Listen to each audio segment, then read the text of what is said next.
We're here at Dominic's Steakhouse. We're waiting for our official green light to begin the red carpet coverage of Fitz's Supper Club event, Celebrities at Your Service, to benefit Larry Fitzgerald's First Down Fund. Now, waiting in the wings, we have our superhero sports reporter, Jordan Brandon. And we are just so pumped to have you here, Jordan. I'm happy to be here.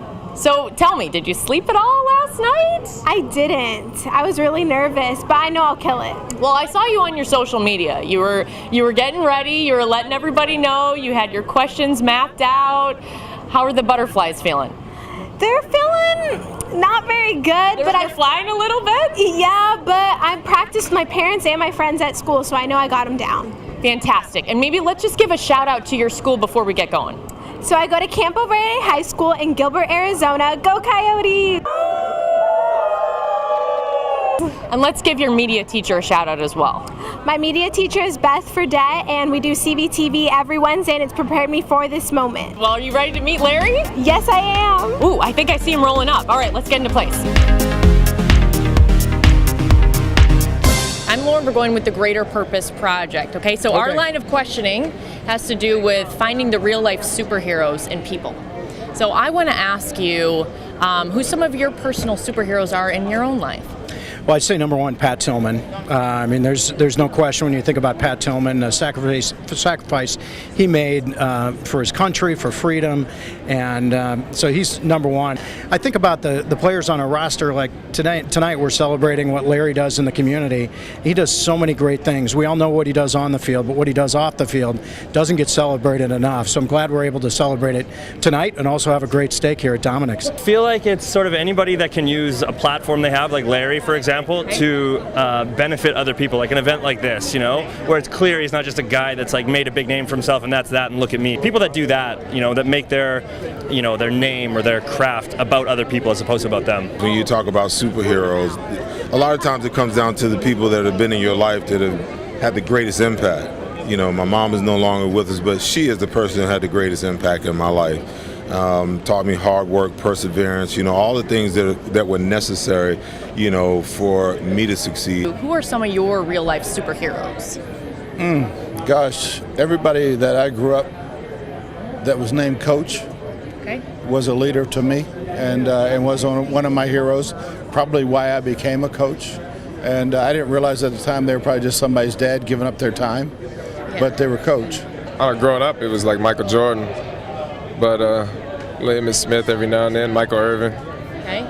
But I mean, now once you grow up, I guess Fitz is a great dude. I mean, what he does in the community out here is awesome, you know, and basically guys like that that just keep giving back to see people that are in need and help them out. It's awesome. How does that make you feel when you see, you know, a former player or your players using football as a platform for something greater? Oh, that's what it's all about. I mean, we play a game. Football is a game. Life is real. And whatever we can do, we have a great leader here in Larry, and we have so many guys on our team now who are starting foundations, getting involved in our community with something that's dear to their heart. You know, my wife and I is obviously CASA. So yeah, it's our obligation. And when you have this platform to raise awareness for whatever that cause is, and that's really our job. So I don't mean to put her on the spot, but she is 17 years old and she won our sports reporter contest to interview Larry. That's going to be so easy. Ask him about his extensions, how long he had them in. He's really bald. He's really bald. He just won't tell anybody. It's a wig. It's the best lace front I've ever seen. It looks good. Yeah, it looks good, but it's a lace front. It's a wig. I got one in the room. You got anything to say about his teeth? Yes, they're not as big as mine, but they're good. Are the teeth real? They chew, they're real. Okay, fantastic.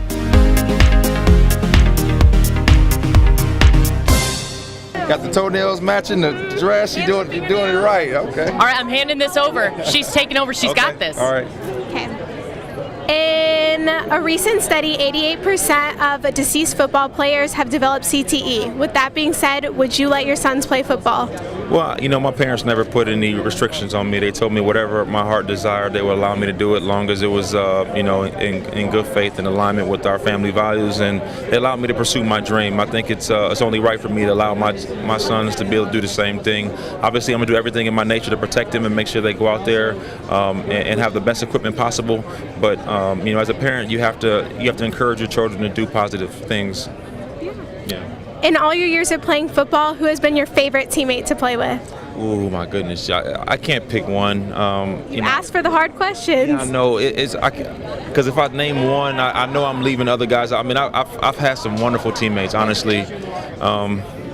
You know, from Kurt Warner to Anquan Bolin and Patrick Peterson. So many guys from past and current that I really love. Calais Campbell. I mean, I can go on and on down the line. Guys that I really love and respect. To the Campo Verde football team, I want to wish you guys the best of luck on Friday.